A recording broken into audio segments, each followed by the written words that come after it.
to the 7th Annual Bay Area Book Festival. I'm Julia Drake with the festival, and I'm delighted to introduce this evening's event. Tonight's program is titled Lager and Love Can't Pay the Bills, Douglas Stuart on his masterpiece, Shuggie Bain. We're thrilled to have you with us, Douglas. Shuggie Bain is a debut novel and yet won the 2020 Booker Prize, which is amazing. But this novel definitely deserves it, as you know, if you have read it, and if you haven't, you're in for one of the great literary experiences of our time.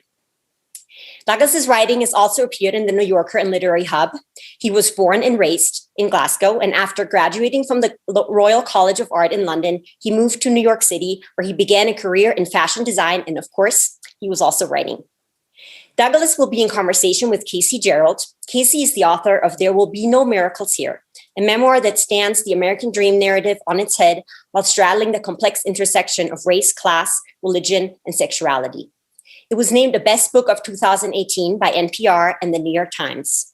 Casey's article in New York Magazine, titled The Black Art of Escape, was selected by Longform as one of the best essays of 2019.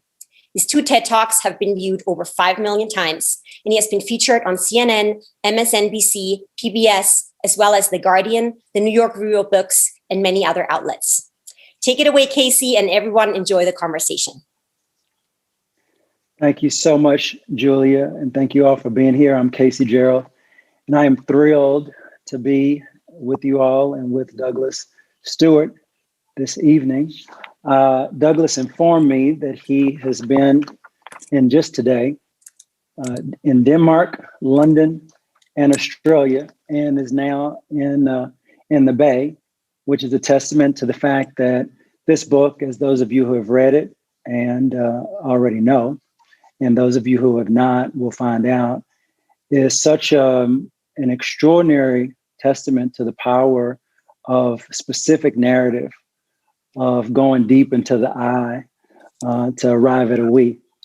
And Douglas did that better than almost anybody I think I can remember reading, and we'll talk about that. It's also, of course, a testament to the fact that Zoom can haunt you anywhere in the world, and because Douglas has not left the couch that he's on tonight with us. But I thank you, Douglas, for being here. And I actually want to start way back with 6-year-old Douglas, if that's okay, because I know that people say this is your debut novel, and it's true. It's the first book you've published, but you've been writing for a very long time. Starting as a 6-year-old, writing on behalf of your mother. So I'd love for you to give us a sense of what that writing journey was way back when. Oh, yeah. Thank you, Casey. And it's wonderful to meet you finally. I've been looking forward to this for a long time. And thank you to everyone who's tuning in on the West Coast. Yeah, it's funny because I think we share something in common where perhaps we didn't grow up in a house that held many books. And for me, that wasn't an incredibly unusual thing for the time or the place. None of my neighbors, none of my friends had books at home. We didn't turn to literature. And in fact, books were a very expensive thing. And so we just didn't have any growing up in my house. But I am the son of a single mother who suffered with addiction my entire childhood. And one of the things, my mother was always trying to occupy me as a kid, but in return, I was always trying to keep my mother distracted from her addiction, or to hold her safe, or to keep her attention on me. And I learned at 6, 7 years old that one of the best ways to keep her focused on me, and therefore keep her from turning to alcohol, was to sit down and take notes for her memoir, to actually have her just really dictate her feelings and her thoughts to me as a kid. And I was only really reflecting on this when I started to talk about Shuggie Bain, but we never often got very far. But she always began every session with the same thing. And it always was, to Elizabeth Taylor, who knows nothing about love. And it meant nothing to me at 6, 7 years old. But now as a grown man, I'm like, imagine the audacity of this, working class Glaswegian mother thinking she's going to write her memoir and then tell Elizabeth Taylor off in the dedication at the beginning. But it was incredible. But it was I'm very grateful for the experience now as an adult, but it was a strange way to begin my writing career. Yeah, totally. Although it is an incredible story. Somebody asked me once, I was on book tour, and they said, "Oh, how was your childhood?" And I said, "Well, it was bad enough to get a book out of it." So, yeah. so that's always like it. So you're there. You obviously, and we'll talk more about this. Your mother played such a huge role in your life. Mm. She unfortunately lost her battle with addiction when you were 16, and you were on your own. And you have some teachers who step in, as did I. And I'd love to come back to them later. But you're in this phase where you know you want to write, but people say that's not something a person from your social status can do. So you go into textiles and you happen to be pretty damn great at textiles. And so you next thing you know, you have this great 20-year career in the fashion industry. But at some point, this story takes hold of you. And I'm curious, you have been writing for a long time. You have fallen in love, I assume, at some point with books. You probably had a lot of stories in your head that could have become a masterpiece and may become a masterpiece at some point. I'm wondering, what was it about Shuggie that took hold of you in such a way that you were willing to spend 13 years of your life on it? Yeah, I mean, that's an incredible question, and I have a really disappointing answer for it, unfortunately, Casey, because the truth is it wasn't a conscious thought. I didn't sit down with a goal or a lofty desire in mind. And in fact, when I sat down to begin what became Shuggie, I wouldn't allow myself to admit that it was going to be a book one day. It was far too intimidating, and I was suffering with such feelings of inferiority that who am I to write a book? Who wants to hear what I have to say? I was very aware of how outside normal literary circles I was. I probably amn't anymore. But part of that comes because I'm a product of the British class system. And like you say, just looking at boys like me and my family, it just wasn't expected that I would go into English or academia. And in fact, I'm the first kid in my family to finish high school. Lots of kids in my high school had a tough time. I think of the 250 kids that went, only maybe 12 to 15 finished because there was just much more pressing everyday needs in the community, and they had to go get jobs or there was other things at home.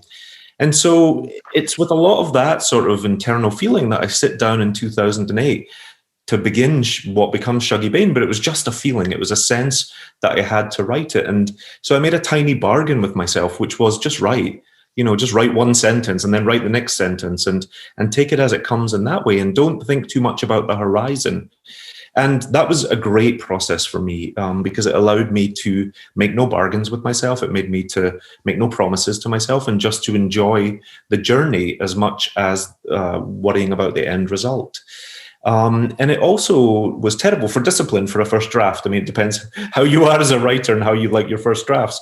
But it meant the first draft of the book, what became the book, was 900 pages single-spaced, which for everybody else is about 1,800 pages when you format it for a manuscript. And so suddenly I had this really huge thing to deal with.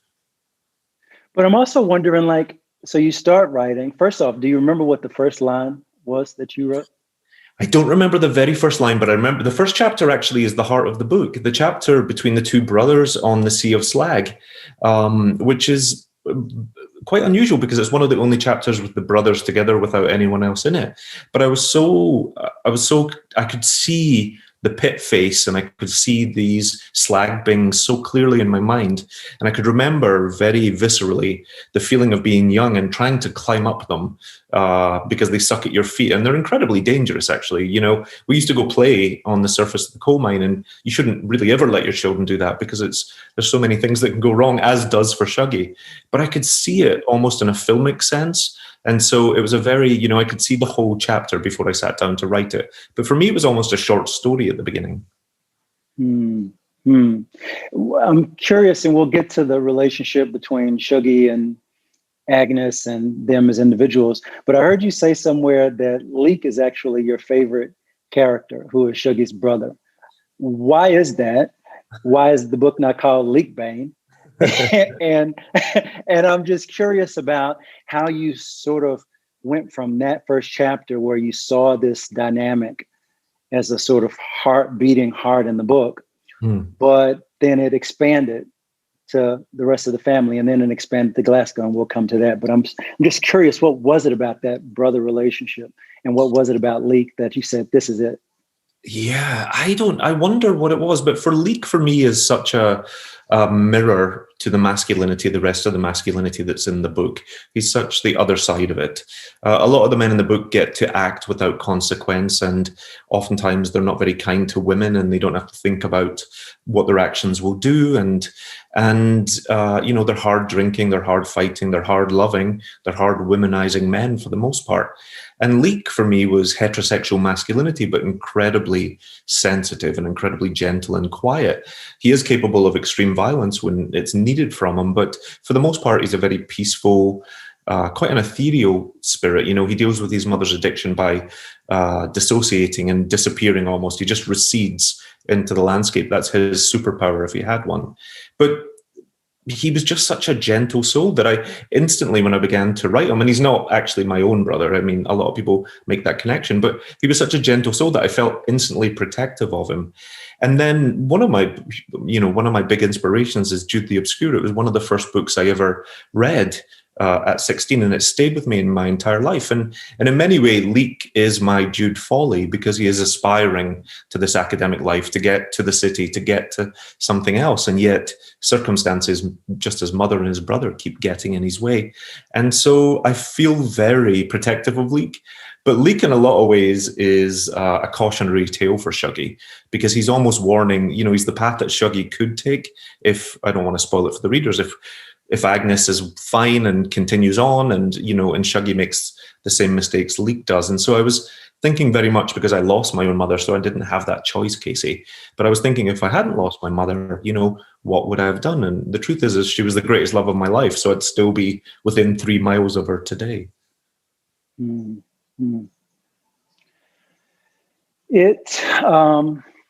I pause because, I think, we're in show business, so we just sort of get used to just saying things, and then saying, oh yeah, I lost my mother. Next question. You know what I mean? But the reality, and I've heard you talk about in very powerful ways, how you've been able to turn your own trauma into art. At the same time, at least this was the case for me, I was very grateful to have the ability to at least have a sentence at the end of all my crying, or have a chapter or some object, right? But that kind of alchemy comes at a cost, right? Mm-hmm. And so I'm wondering, I guess, again, going back to that 6-year-old Douglas, right? Going all the way to the you, Douglas, that now has this beautiful life. And I asked you earlier, are you happy or are you just drunk? And you said, no, I'm actually happy. I said, oh, that's great. Right? It comes at a cost, and it takes extraordinary intention to survive the lives we've lived, and to make the art that you've made. And so before we just sort of rush into other questions, I'd love to hear what that healing journey has been for you, and as an individual, and also as an artist trying to make something that has enduring value, which of course you have. Yeah, thank you. That's a wonderful question, and I think we probably both are, Casey. I think everybody is, but I'm still on the journey, so I don't feel like I'm quite there yet. But to write Shuggie Bain and spend 10 years with it was actually an enormous gift for me as an adult. I come from a culture, and I come from a tradition of men where we're never meant to talk about our feelings. We're never meant to talk about our fears or our tender feelings or anything we're anxious about or even overjoyed about. We just don't express ourselves in those ways. And actually, it goes deeper with the working class of Scotland, where we're never meant to think of ourselves as exceptional. And most people think of that as exceptionally wonderful, but actually it also means exceptionally hard done to, or having an exceptionally hard time. Even if you have a tough time, so is everybody. And so get on with it and pick yourself up.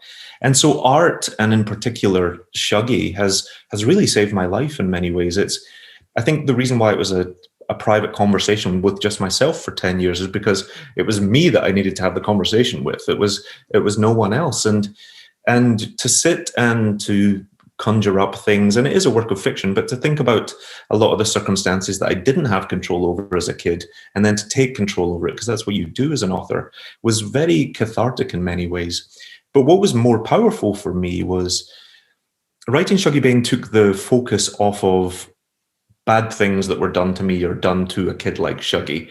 And it made me sit and consider and try to feel empathetic to perhaps people you would think were perpetrating the bad things. You know, why were men misogynistic in the 70s and 80s? Why could a father just up and leave his wife and children and there was no repercussions? Why would a mother want to turn to alcohol when she has 3 beautiful, bright children at home?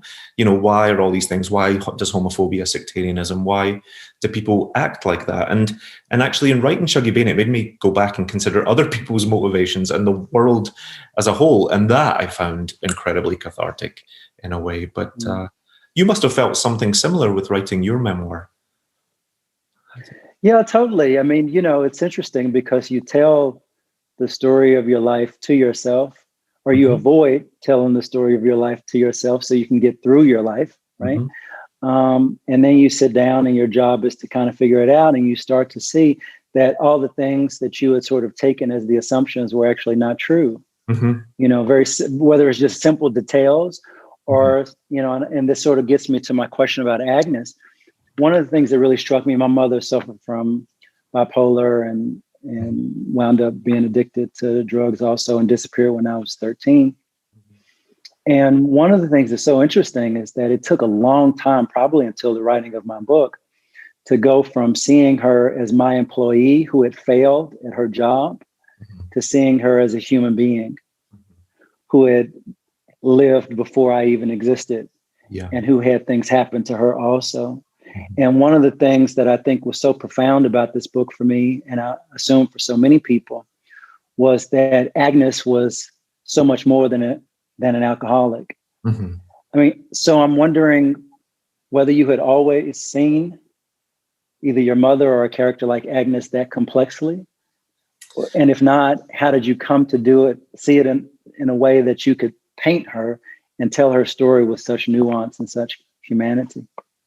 Yeah, what you just said there about your mother's failings and feeling like it was something personal for you was really something I wrestled with as well. And I think I was cauterized with a lot of loss as a young man. And so I never was able to enter into the phase where I was angry with my mother, or where we could have an adult discussion about it even, or we could reconcile in that way. She was just snatched from me one day when I was at school, and it was a very quiet Tuesday, Casey. And so that sort of emptiness has haunted me my entire life, I think. And I think a lot of the reason why I wrote Shuggie Bain was because I was processing grief still 30 years later. You know, I was looking for answers. I was looking for someone to tell my hurt to in that way. But you know, I'd grown up in a time where lots of people were turning to alcoholism. Glasgow's an incredibly proud, hard-working, vibrant city, but under the Thatcher government, unemployment went to 26%, and it stayed there for a decade. And if you compare that to how we're feeling last year with high unemployment, about 10, 11%, and if I told you that was going to almost triple and then stay there for 10 years, you get a sense of sort of the lack of hope that the community plunged into. And much like a lot of American cities in the Rust Belt, and I think about Appalachia, it was one of those places where opportunity felt like it evaporated and left a lot of people with a high tide line. And on the high tide line. But really what happened was lots of people turned to addiction, not just my own mother, not the character of Agnes Bain. It became kind of rife within the community as a whole. But there was something terrible. There was something forgivable and almost charming when men or when fathers did it. We expected boys to do it. We expected men to be heavy drinking and to cause trouble in that way. And they could do whatever they wanted.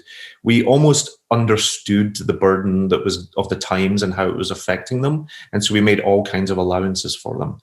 When there was a mother, when there was a woman doing that, everybody turned away.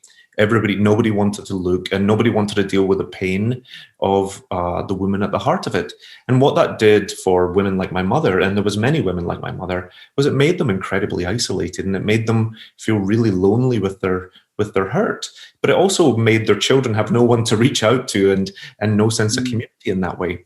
But when society reduces a person in that way and it says, oh, her up the road, or she's an embarrassment, her along at the end of the street, at the end of the day, I still understood there was a really complex person at the heart of it. And because my mother was telling me all of these stories, and because we were intimate in a way that, you know, children and single mothers often are, just in terms of the confidences we share, you know, I always understood my mother as a woman and as a friend and as a foe and as someone who was really glamorous and funny and gregarious, but then also really hurt.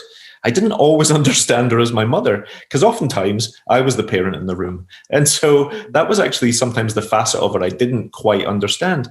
And so for me, she was a woman. She was just this really marvelous woman. And when I was writing Agnes, I wanted just to show the complexity of that and the facets of it, and even the parts of it that are really ugly. I mean, oftentimes Agnes is difficult, and her pride leads her to a fall. And, you know, she separates herself when really she could invite people in. But you know, people are complex. Mm-hmm. So I saw in the comments someone said, "What a great tribute! What a beautiful tribute to her." I think in some ways, I mean, I go back to this idea. My mother was she's still alive, but somewhat similar. You know, it's kind of like I tell people she's almost like a 1980s Whitney Houston mixed with Blanche Dubois from A Streetcar Named Desire. You know, like these very bizarre, peculiar. You know what I mean? Like, you know, so you get this sort of showbiz thing naturally, you know. But I'm curious, thinking about, you said somewhere, let's see if I can find this. You said being the child of a parent who struggles with addiction. So you think if I can be quieter or funnier or more distracting, if I can anticipate everything this person might need, then today might be okay. That resonated so deeply with me. And I thought about, I say often, you know, like being an orphan or the child of an addict is almost like being a prostitute. You know, you very quickly learn how to say or do or be whatever it is you need to say or do to be to get what you need, right? Absolutely. But that's a very different, that is almost fundamentally at odds with your job as an artist, which is to have an independent, free voice. And so I'm wondering how you arrived at being able to be free in your artistic voice, free in your artistic vision without that sort of weight. And maybe you never had it, but I know I always felt like, oh God, am I saying the right thing? Am I doing the right thing? Am I being the right person to be okay to other people? And writing was sort of the first time I was able to unlearn that. I'm wondering if you had a similar experience and when the voice for this book really came into focus for you. Yeah, I had a really similar experience, and actually, no one's ever expressed that to me before, Casey. So you just moved me there. I'm going to be lying awake tonight thinking about this. But, you know, much of the 10 years was terrified that I would say the wrong thing or paint someone in the bad light or not capture how complex it is. One of the things I realized when I was writing Shuggie Bain is I didn't want to explain this woman in this community from a little boy's point of view, because if I did it only from Shuggie's point of view, I felt like I'd be missing some things that just a 6-year-old boy might never know about. And the trouble that Agnes and even Shug and Eugene are going through was much more complex than Shuggie's understanding of the world. And so how I overcame that sort of trepidation or that fear of disappointing someone or not saying it quite right or not capturing the essence of it is I made all the other characters do heavy work. And so I turned to the chorus and I said, why don't you tell me about unemployment? Why don't you tell me about misogyny? Why don't you tell me what it means when you're a working class man that can't reach his dreams? And so rather than have Shuggie observe them, I made the other characters step in. And that did a lot for me in many ways. It allowed me, hopefully, to create quite a rich tapestry, but it also allowed me to be a little bit of a coward, to be honest, and not to take responsibility, because I wasn't forcing this young boy to tell you how it is. Instead, I was saying, listen to this man, listen to Agnes's mother, listen to the woman up the road, and let them really sort of paint it in for you. And I found that a really important tool to overcoming my fear of responsibility, I guess. I think it's also so powerful. There's so much power in that on two fronts. First off, and I think about this often, you know, being bullied so much as a queer kid in a community, and then growing up to be a queer adult who tells that community story. You know, it's almost like a cautionary tale to straight people, like don't fuck with the queer kid because they will be the ones telling your story someday. Be careful what you do to us, you know, kind of thing. But also, I think what was so beautiful, so often I feel, and I'd be curious if you feel the same, that stories of communities like yours, stories of communities like mine are so flat.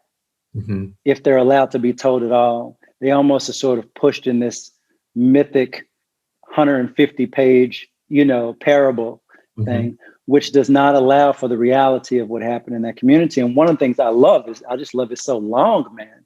I love that you have to, you really have to. You don't get to enjoy the goodies of these people unless you're going to stick around for a while. Did you think about that intentionally, or was it just you just couldn't stop writing? Yeah, no, I definitely thought about it intentionally. You know, there's an accusation when someone writes a working class narrative or writes about poverty, especially in the United Kingdom, where you're accused of creating some kind of poverty safari, which allows very privileged readers to come in and gawp at a hard life of a poor person. And I couldn't get around the fact that I had to give the characters their dignity by showing the truth of their life. And the truth is it was hard. I was raised on government benefits. We got $60 on a Monday, and then we got another $12 on a Tuesday, and that was the lot. And so I had to embrace that. That is the fact of it. And so I thought to myself, well, if I'm going to do that, if that's what the book is telling me it's going to be, then I'm going to do it in absolute detail. I'm going to pay as much detail to it as Henry James would or as Thomas Hardy would if they were writing about a fine manor house. And I said, we are going to be in that room with Agnes and Shuggie and really, truly feel it for ourselves.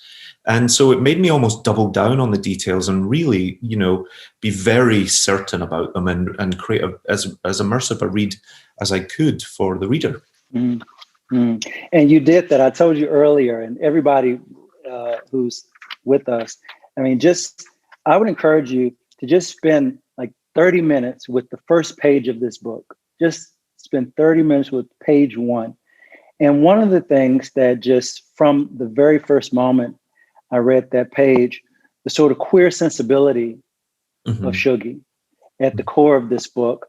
When you talk about him in the grocery store, you know, there's that great Allen Ginsberg poem, Supermarket in California. And it's like some queer, you know, narrator hunting down Walt Whitman, basically cruising Walt Whitman in the supermarket. You know what I mean? So from that to at the end of the first paragraph, you say, thought only of tomorrow. Tomorrow was something to look forward to. I mean, that's such a queer sensibility that the here and now is untenable. The here and now is sort of insufferable. So we have to sort of imagine a better, you know, almost a utopic other place or other time. I mean, could you talk a bit about how you thought about queerness in this book? Because you have very refreshingly and complicatedly complex views on how Shuggie as a gay character fits into the book, Shuggie as an effeminate character fits into the book. But I'm curious how all these things played in with their queer sensibility in writing this novel.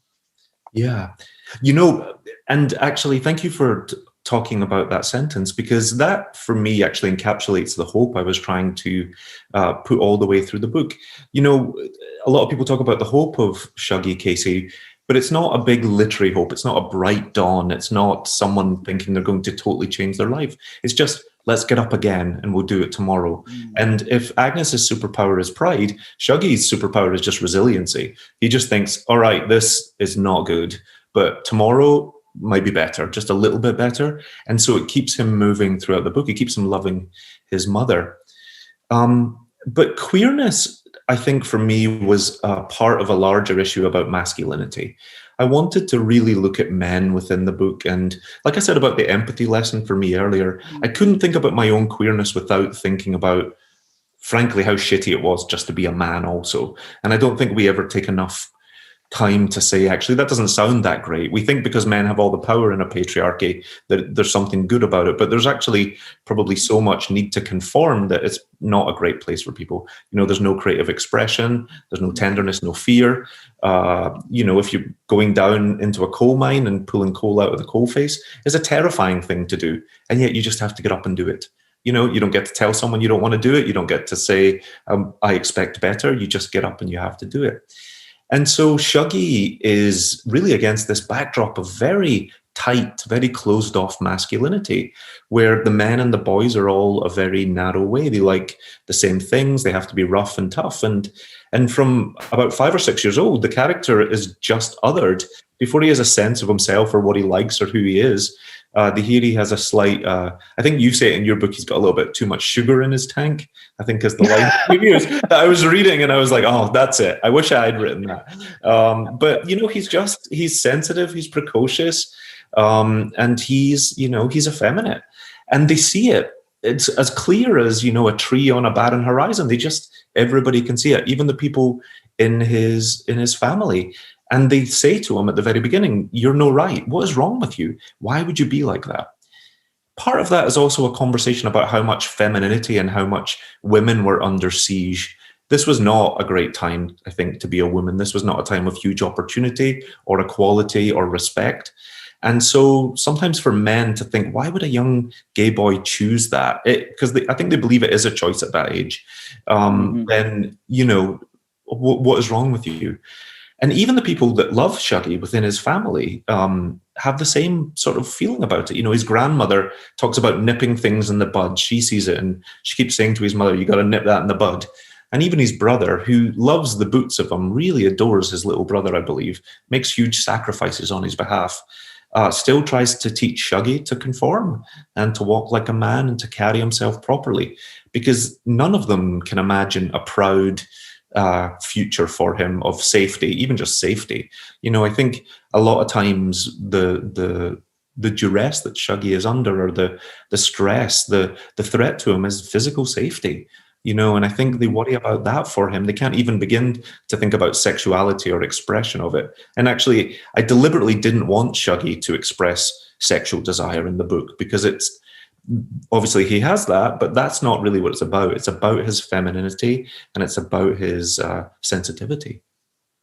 I think that is such a vital contribution to the canon of queer literature, honestly.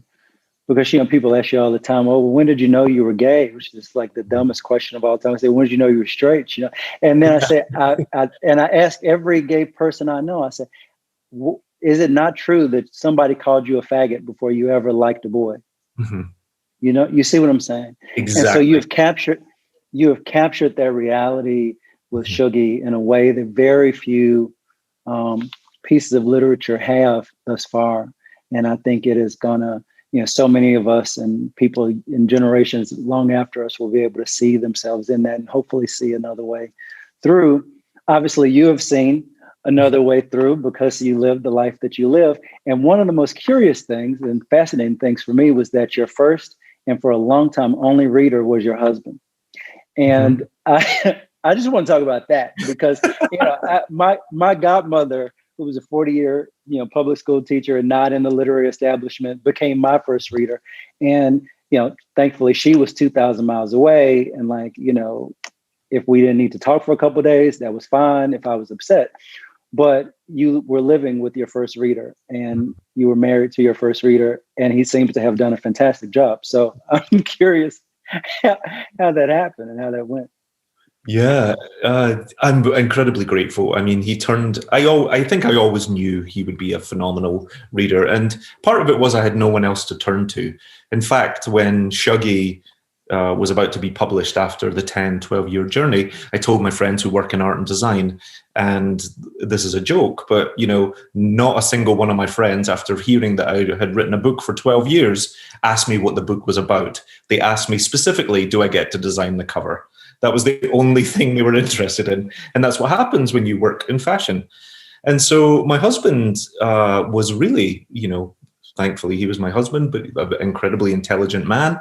But also he was about the only reader I had access to, not coming from an MFA or a critical writing community or a writing community. But it was a very intimate and risky thing to do. And in fact, when I gave him the very first draft of the book, not knowing what it was, and it was really a collection of like 35 short stories in a way, He went through it, and he went through the first 200 pages, Casey, with so much meticulous detail. And then he gave up at about page 300 because he still had another 1,000 to go. And he just started redacting it. He just started scoring through it and saying, no, no. And he stopped giving reasons for his edits, which is really charming to look at now. But at the time, it filled me with a strange fury because I wanted to know and I wanted to talk about it. And he just couldn't take it on. But it came to a point of trust for me. And a lot of it was about the conversations we were having around the book. It's strange. Part of the reason why I wanted to write the book was because, being an American immigrant, no one in my circle or around me really understood sometimes where Glasgow was, what growing up under Thatcher was like, what it's like.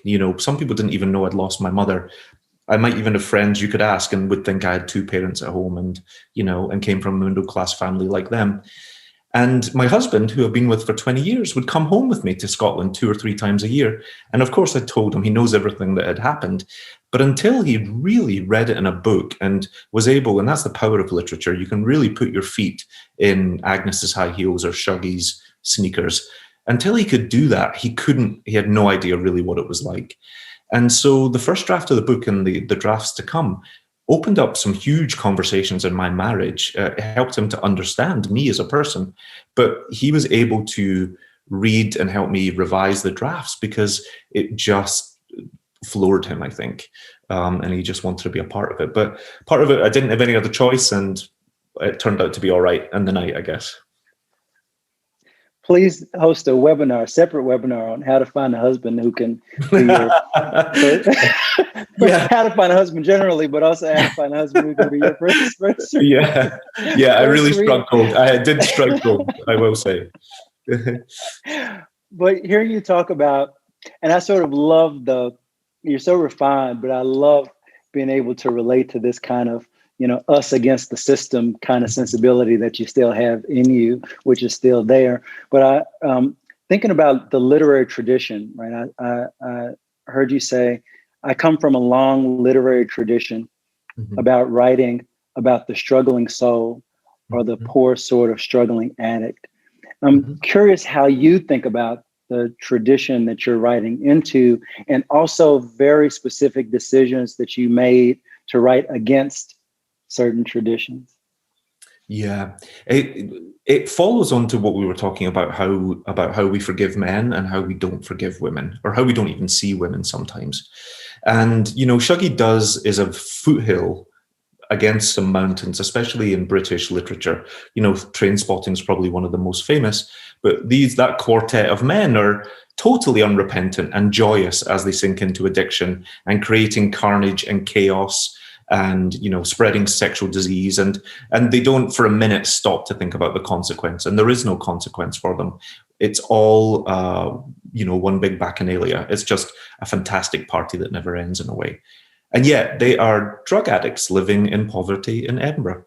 And then if you think about Alistair Gray with Lanark, or you think about James Kelman even with How Late It Was, How Late, the men at the heart of those books in post-industrial Britain are sinking into addiction, but they're going with fury and with fight and with vim, and they're really sparky. And that's one side of it. I had known that when addiction brings a lot of terrorism, and it brings a lot of sadness and violence and tenderness and hurt and worry. And like you said, the children of people who suffer with addiction become almost like prostitutes, or they become sort of like fortune tellers. There really is a terrorism to it. You're always watching the weather change within the room and trying to preempt it and be something different to manage the damage that will come from it. And that was what I wanted to show. Because actually, with the poor soul in Scottish literature, there's often a lot of bravado, and there's a lot of, resistance, I guess, or rejoicing even. Rejoicing is not the right word. And I wanted to show a much more intimate take on addiction and how it affects not only the person at the heart, because Agnes is the one who loses the most, but it hurts everybody around her. I was That's actually, an anecdotal thing is, I didn't realize how inspired I was, Casey, because it took about 20 years for it to filter through my sediment. But when Trainspotting came out in 1994, it was only 3 years after I'd lost my mother. to addiction. And I saw it have this really huge cultural wave where people who came from even upper class and middle class families were trying to ape these characters and thought it was quite fun to run around in tracksuits and trainers and, you know, and get off their faces all the time. And I just had such a different perspective on addiction. It made me incredibly unfun to be around at 18 and 19 because I was so serious and hurt. But it was really, you know, that in a way, that feeling I had at 19 really inspired me to come back with Shuggie 20 years later, just to show another side to it. Wow. We'll have to talk about Trainspotting at some point because it changed. I watched it halfway through writing my book, and it changed the way I wrote about addiction. Only because that one line where he says, and we also shoot up because it's fun. What do you think? We're fucking idiots. You know, I was like, oh, wait, like maybe my dad was just having a good time. It never occurred to me that that was possible, you know? So, but that actually gets me to one of my questions. I want to try to, before we have to throw the questions or get to throw the questions, 2 questions about you and what's next. One, I know you're in the process of adapting this book for television with A24, and you're doing it yourself. And how's it going? That's a big question. I'm terrified. I'm terrified. I'm learning as I go, but I'm excited. It's coming along nicely, I think. I wanted to do it myself because I feel a lot of ownership and very protective to the characters. But I realized very quickly if I could turn this into a television series, then I could tell more facets to some of the characters that I loved that I didn't necessarily have enough space for on the page. Primarily Lizzie. I love the character of the grandmother. She's a very sparky woman. She's defiant, she's hard, she's strong. And then Leek, as I've spoken about. And Leek, if this does come to the screen, will really be our Sherpa to show the social and employment upheaval. Because one of the tricky challenges with Agnes is, although that's the backdrop of the city, you know, it's the men who are struggling at that moment, and then it's the women and children that are suffering. But Agnes wouldn't go to a strike. She wouldn't go into a working man's club. She wouldn't have any access to that. And so Leek will allow me for readers to really sort of see what was going on in the backdrop a bit more clearer. Oh, this is going to be so good. This is going to be so good. Please do one of those cameos like Martin Scorsese, you know, like just put yourself in in a few scenes, you know. And then I have to talk, I'm as obsessed with your next book as I am with Shuggie Bain, which I'm right in saying the title is Lock Awe. And it is about, tell us what it's about and when we can get our hands on it, because like I told you earlier, we need this book so desperately, a queer Romeo and Juliet. I mean, it's like, come on. Yeah, we leave Shuggie at the end of Shuggie Bain on the brink of manhood. And like I said, he's just finding friends and finding himself and coming into his sexual desire. He had so much else to deal with in the other 400 pages that I wanted to leave him there. But it made me want to go back and look at parallel lives, at other young men who are growing up in that time, slightly closer to perhaps what Irvine Welsh's characters go through in the terms of they're really part of a masculine society. They're really amongst the other boys. But it's about 2 young men who are caught up in sectarian violence or territorial gangs, so along a Catholic and Protestant divide. But through this violence, through this organized crime, they fall in love with each other. And I hope it's a very beautiful love story, but all they want to be is to be together, and all that happens in the city are things that conspire to rip them apart. But the protagonist in the book is sent to the north of Scotland to straighten him out, to turn him into a man, to man up. And it has disastrous consequences for everybody else in the book, and especially their love affair. But yeah, it's a book about masculinity. It's a book about how brave sometimes you have to be gentle when people expect violence from you, or when you're expected to be a certain way as a man. And I wanted to look at queerness in the mid-90s. Well, there will be no sophomore slump for Douglas Stuart. And I will not have the mob of attendees attack me for not throwing the questions. So let's get some questions, Julia. And just as we speak about gang violence, FYI, fun fact, Douglas was actually a part of a gang when he was a kid. He apparently did not attack anybody, but you know, let's ask very smart questions because we don't want to upset him and bring that old Douglas back out. The really funny thing is I was part of a gang that was fought for Protestant boys, Casey, and yet my mother was Catholic, and so actually I was Catholic, and so that was how recreational the whole thing was. But I managed to get by about 4 years just by standing right at the back, and I love that. I love that. Okay, so the chat and the Q&A are exploding. So let me ask you the first question coming from Cindy, and her question is: was it healing for you to write this book, Douglas? Yeah, hi Cindy. Thanks for the question.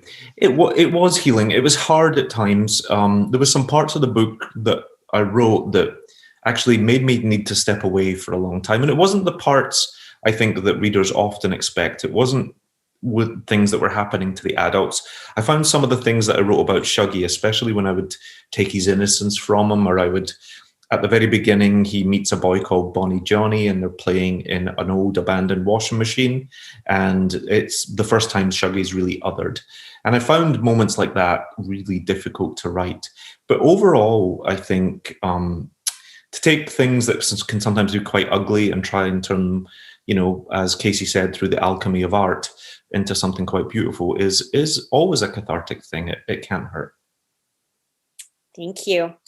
Okay, the next question is coming from Janet, and her question is: Shuggie Bain was an incredible book, remarkable for the narrative voice as well as the story itself. I'm curious about your writing process. How did you compose the novel in terms of outline, structure, etc.? Yeah.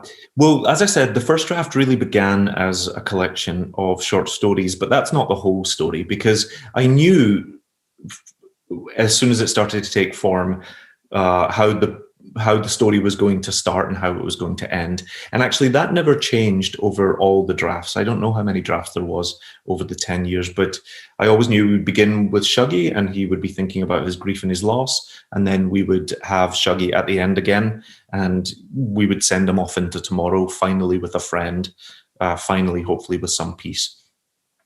And so I knew that was going to happen. And I think because I was dealing with my mother's addiction, I knew some of the key plot points that would happen throughout the novel. And so I really just built from there. After the first draft, I realized it was too much of a non sequitur. Many of the things didn't interact together. But then also that felt very important to me by the second or the third draft, because often that's what it's like to love an addict. You can be having lots of fine days and then suddenly something really pivotal happens. And so I wanted to really base the book on those really pivotal moments for the family. And that's really how it started to move. But the strange thing that's a little bit strange about the book, even though it was about 1,600 pages at one point, the story never changed. All that really happened over the subsequent drafts was it distilled, and I became more disciplined. And there was some characters you don't hear from. I had followed Catherine to South Africa, and we don't do that, obviously, in the final novel. And so I just had to have a slightly more discipline and always bring the lens back to Shuggie and Agnes. Thank you. And I guess the question was actually for Douglas and for Casey as well, in terms of your novel. So if you could answer that question as well. How I composed it? Yes. Honestly, your memoir. My memoir. Yes. Yeah, I set out to write a very different book than what I wound up writing. The kind of theme of, this staying in this Horatio Alger up by the bootstraps from poverty to Yale, Harvard, blah, blah, blah, American dream thing on its head. The theme was there. But I spent about a year and a half doing an outline proposal that was about 60 pages and a lot of chapters. And I would say maybe 10% of that made it into the book. And what changed was about 2 months into writing it, I left New York, I moved to Texas, and I started writing, and I was kind of struggling a little bit. And about 2 months in, one of my closest friends from college committed suicide. And he was like my, little brother almost. And he was the first person that I had been close to who had taken their life. And it was a very hard thing. And I had a hard time writing for a while. And then he came to me in a dream. And he was sitting in a booth in a diner. And he leaned back and he said, you know, Casey, we did a lot of things that we wouldn't advise anybody we love to do. And then I woke up and I just transcribed that dream, and it's in the book. And the whole book became basically 2 tracks, one, a confession of all those things. And on the other track, trying to imagine what we would advise someone we loved to do, how to be a better friend, a better person, a better lover, you know, how to love ourselves, how to be free and whole and not just great. So the book changed about 2 years into the process to be a totally different process and totally different piece of work. Well, that's fascinating. Then I have a next question from Barbara, and her question is, I would like to hear both Casey and Douglas share the titles of their favorite memoirs. And why did you find them so compelling?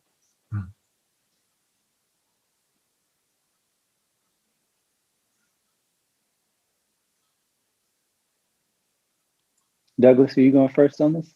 No, I think you can go first as the memoirist amongst us. That was a tough one. Yeah, I'll say I think the memoir that probably had one of the biggest effects on me is Ronaldo Arenas' Before Night Falls. In part because I was raised a very fundamentalist Christian, and I had a very hard time talking and writing about sex. And not that I was I was like a swinger or something, but I didn't know. I just felt terrified, I think, of writing just honestly and openly. And so you get Before Night Falls, which Ronaldo was a Cuban poet who had to flee in exile, but literally was he had more sex than any human being I've ever understood to be able to have sex. And he wrote about it with so much. It was almost like Genet, he wrote about it with so little, it wasn't a spectacle, but it wasn't holy, but it also wasn't sick or anything like that. It was just, I'm a human being and these are all the things I did. And I was like, well, I know I haven't done anything like that. So just write this. And I like this book. So I think I'll be all right. Brilliant. I think for me, there's two. The first one is Motherwell by Deborah Orr. Deborah Orr went on to be one of the editors at the Guardian newspaper in the UK. But she is a woman who grew up parallel to the character of Agnes Bain. She was married to the novelist Will Self, but she grew up in a housing scheme in Glasgow in poverty, for a working class family. But I just found it a really remarkable, you don't often hear about from working class women who grow up in the back sort of housing schemes of Glasgow. And so for me, it was a real revelation in that sense. But what was really remarkable about it was there was some things that happened to Deborah in the book. First of all, how she had to convince her parents that she wanted to transcend and follow her dreams. And her parents in the 60s and 70s kept saying to her, yeah, but just get married, just get married, just get married. And she was like, I want to go to university. And they were like, yeah, but maybe just start a family. And so that was really instructive for me too. And then also, sadly, there are some moments of sexual abuse in the book, in the memoir, and she has no one to tell. There are no repercussions. There's no one in society. She doesn't go home and tell her parents. No one brings the man to task. And for me, that was heartbreaking and just something illuminating when I was writing Shuggie Bain, to think about those conditions. And then the other one, just very quickly, is The Naked Civil Servant by Quentin Crisp. Quentin Crisp, obviously a real personality, but here's an Englishman who was gender non-conforming in the 1930s United Kingdom. He would walk down the street with a pompadour, dressed in women's clothes, stacked heel, flared pants, presenting a very soft sort of drag. And he was met with incredible violence that people couldn't even explain why they were doing it. It was so visceral for them. They had to reach out and strike him and pull at him. And he was really challenging society. And it's a very quiet, charming memoir, but how brave and how radical it was to be gender non-conforming in wartime Britain, and to do it and to be met with that sort of rejection every single day. So whenever I'm not feeling brave, I think about Quentin Crisp. Great, thank you. And here's another question from Bree. And Bree, her question is, what is it like to write a book with so many parallels with your own life, but also significantly different at the same time? Do you worry about sharing too much or about readers projecting Shuggie's experience onto you? I'll answer that. I'd also like to hear how Casey felt about writing a memoir after I answer it. But yes, I did. And actually, I think I didn't have the courage to write a memoir myself because I just felt that was too exposing and I just wasn't there in a place. And so I hid behind fiction. And like I said, I hid behind a chorus of characters in order to push some of that burden outwards to talk about difficult things that I didn't feel like I could express myself. When I first started talking about Shuggie in the press, and you might be able to see this back a year ago, I didn't mention my personal life at all because actually I was quite terrified. And I didn't want to share that. I didn't want to overshare in that way. But much like hiding your queerness or homophobia, it starts to become a weird twist inside you and you're sort of performing or you're lying or you're not just being your authentic self. And so about 6 months into the journey, I just began to say, well, I lost my own mother and, well, I grew up queer like that. And I found that at first terrifying, but ultimately it's been A, the only way I could do it, and B, it's been really healing in a way, freeing. How about you, Casey? Yeah, I think your word terror is the best way to say it. About a month before I moved to Los Angeles, and a few months before my book came out, and about a month before it was released, I couldn't leave my house. Mm-hmm. And I literally, I knew something was really wrong. Mm-hmm. And so I started therapy. And I just I went to intensive therapy because what I did was a violation of everything I had been taught. Mm-hmm. You know, it was so almost sinful, blasphemous to tell your family's business. And so throughout the writing, I hit these 3 rules. First of all, 1, I'd say if you didn't want anybody to talk about it, you shouldn't have done it. Mm-hmm. 2, don't be harder on anybody else than on yourself. 3, use a scalpel, not a sledgehammer. So take as little as other people's stories as you possibly can. Mm-hmm. But then I thought about that great Mike Tyson line, everybody's got a strategy until you get punched in the face. It was yeah, that basically was it, because the book comes out and my mother has to be checked into a psychiatric hospital and my father stops talking to me. And it actually is, I'm aware that to write in personal narrative and to write other people's stories and to write a memoir is, I am ethically compromised in my line of work. And so I try to take that very seriously, but it's just the cost of doing business in a way. It's remarkable. Thank you. So Casey, can we maybe take one more question? I know there were so many questions, but unfortunately, we start to need to start wrapping up. So one more question. Totally. Yeah. Okay. For Douglas. Question for Douglas. Yes, this is a question for Douglas from Alan, writing from Oakland. And he's asking, do you think you would have been able to write the book if you hadn't moved to the States?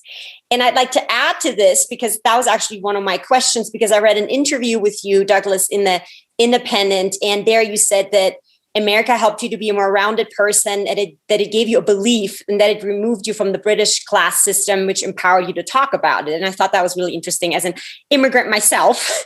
And I just wanted you to talk about that. Yeah, thank you, Alan. I have no way of knowing what the book would have been if it had stayed in Glasgow. As it was, I didn't have a choice. I think when my mother died, it wasn't necessarily that I was trying to move away. I was just very untethered. There was nothing anchoring me anywhere.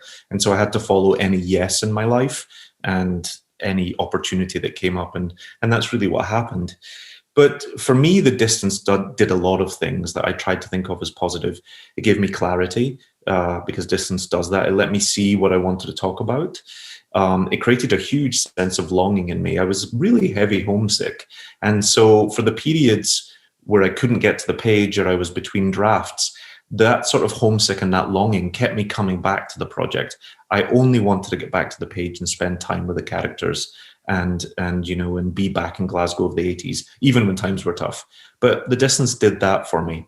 And then it also allowed me, and this is something that's harder to explain, but it allowed being an immigrant allowed me to use the Scots language in a way that was most accessible to as many people as possible.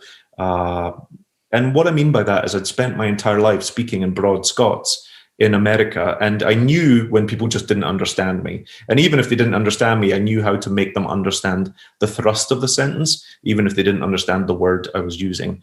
And so the distance and the experience of being an immigrant actually, I think, helped me to make a more accessible story in a way. Thank you. Casey, you might have one more question for Douglas before we close. Oh my God, I could be here forever asking Douglas questions. I don't know. I actually have a very silly question. Where does the name Shuggie come from? Where does Shuggie Bain come from? Yeah, Shuggie is the nickname for anyone who's called Hugh. And if you're a man, you're called Shug. And if you're a kid, you're called Shuggie. It's a very Scottish thing. In the same way that Chuck is Charles and Scooter, I don't know where Scooter comes from, but Americans call people Scooter. And so it's in that way. But there's no Shuggies in my family. Shuggie's not in relation to me. But when I was a young boy, there was another young boy, tiny. He was a very short young man, and he was called Shuggie, which was always the sweetest name to me because it sounds like hug and it sounds like sugar. And it turns out he was the most horrific, gang violent young man ever. And he was so sweet and angelic. And so I had a crush on him. He was called Shuggie, but then he turned out to be deeply violent. And now he's got a book named after him. Great. Yeah. I'm always trying to work my way towards his heart, Casey. Maybe not. There's still a chance. Television will do it. Television will get, yeah. Well, Douglas, listen, this has been a true gift for me. And I know it's been a gift for so many people who have seen this. So thank you for your courage, for your dedication, for your joy, your light that you've shared with all of us. And I'm Casey Gerald, and you've been watching the Bay Area Book Festival. And I will welcome back Julia, who will close the show. Thank you, everybody. Just before we welcome back Julia, just thank you for coming out and spending time with Casey and I tonight. And thank you, Casey. I've been dying to meet you for so long. So this is my privilege. Thank you.